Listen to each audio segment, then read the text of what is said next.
जय श्री कृष्णा। राधे राधे। भगतजनों, आप सभी का हमारे YouTube चैनल श्री कृष्ण दीवानी में हार्दिक स्वागत है। इससे पहले आप सबने श्रीमद् भगवद गीता के विश्व रूप दर्शन योग नामक 11वें अध्याय का श्रवण किया था। अब आज उससे आगे हम सब भक्ति योग नामक 12वें अध्याय का रसपान करेंगे। ओम श्री परमात्मने नमः। ओम श्री राधा कृष्णाभ्याम नमो नमः। सभी बोलिए ओम नमो नारायणाय, ओम नमो नारायणाय।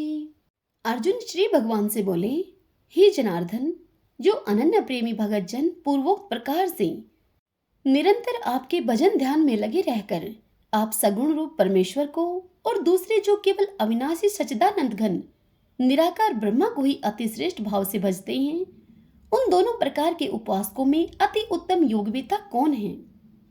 तब श्री भगवान अर्जुन से बोले, मुझ में मन को एकाग्र करके निरंतर मेरे भजन ध्यान में लगे हुए जो भगत जन अतिशय श्रेष्ठ श्रद्धा से युक्त होकर मुझ सगुण रूप परमेश्वर को भजते हैं, वे मुझको योगियों में अति उत्तम योगी माने हैं। परंतु जो पुरुष इंद्रियों के समुदाय को भली प्रकार वश में करके मन बुद्धि से परे सर्वव्यापी अकथनीय स्वरूप और सदा एक रस रहने वाले नित्य अचल निराकार अविनाशी सच्चिदानंद घन ब्रह्मा को निरंतर एक ही भाव से ध्यान करते हुए बसते हैं, वे संपूर्ण भूतों के हित में रत और सब में समान भाव वाले योगी मुझको ही प्राप्त होते हैं। उन सच्चिदानंद घन निराकार ब्रह्मा में आसक्त चित्त वाले पुरुषों के साधन में परिश्रम विशेष है, क्योंकि देह अभिमानियों के द्वारा अव्यक्त विषय गति दुख पूर्वक प्राप्त की जाती है। परंतु जो मेरे प्रायण रहने वाले भगत जन संपूर्ण कर्मों को मुझ में अर्पण करके मुझ सगुण रूप परमेश्वर को ही अनन्य भक्ति योग से निरंतर चिंतन करते हुए बसते हैं, हे अर्जुन, उन मुझ में चित्त लगाने वाले प्रेमी भक्तों का मैं शीघ्र ही मृत्यु रूप संसार समुद्र से उद्धार करने वाला होता हूँ। मुझ में मन को लगा और मुझ में ही बुद्धि को लगा, इसके उपरांत तू मुझ में ही निवास करेगा, इसमें कुछ भी संशय नहीं है। यदि तू मन को मुझ में अचल स्थापन करने के लिए समर्थ नहीं है, तो हे अर्जुन, अभ्यास रूप योग के द्वारा मुझको प्राप्त होने के लिए तू इच्छा कर। यदि तू उपयुक्त अभ्यास में भी असमर्थ है, तो केवल मेरे लिए कर्म करने के ही प्रायण हो जा। इस प्रकार मेरे निमित्त कर्मों को करता हुआ भी मेरी प्राप्ति रूप सिद्धि को ही प्राप्त होगा। यदि मेरी प्राप्ति रूप योग के आश्रित होकर उपयुक्त साधन को करने में भी तू असमर्थ है, तो मन बुद्धि आदि पर विजय प्राप्त करने वाला होकर सब कर्मों के फल का त्याग कर दे।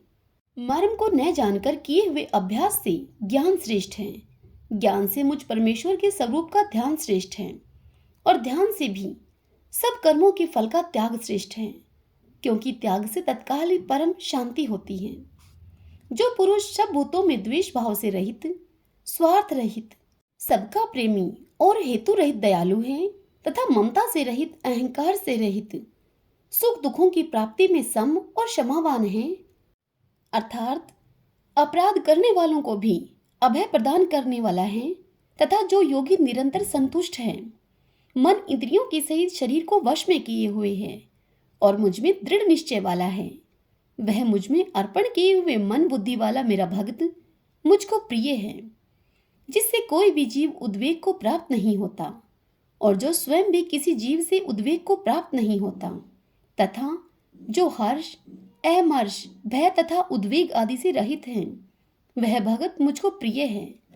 जो पुरुष आकांक्षा से रहित, बाहर भीतर से शुद्ध, चतुर, पक्षपात से रहित और दुखों से छुटा हुआ है, वह सब आरंभों का त्यागी मेरा भगत मुझको प्रिय है। जो न कभी हर्षित होता है, न द्वेष करता है, न शोक करता है, न कामना करता है, तथा शुभ और अशुभ संपूर्ण कर्मों का त्यागी है, वह भक्ति युक्त पुरुष मुझको प्रिय है। जो शत्रु मित्र में, जो मान अपमान में सम है, तथा सर्दी गर्मी और दुख सुख आदि द्वंद्वों में सम है और आसक्ति से रहित है, जो निंदा स्तुति को समान समझने वाला, मननशील और जिस किसी प्रकार से भी शरीर का निर्वाह होने में सदा ही संतुष्ट है और रहने के स्थान में ममता और आसक्ति से रहित है, वह स्थिर बुद्धि भक्तिमान पुरुष मुझको प्रिय हैं, परंतु जो श्रद्धा युक्त पुरुष मेरे प्राण होकर इस ऊपर कहे हुए धर्म में अमृत को निष्काम प्रेम भाव से सेवन करते हैं, वे भगत मुझको अतिशय प्रिय हैं। हरि ओम तत्सत। ओम श्री परमात्मने नमः। श्री राधा कृष्णाभ्याम नमो नमः।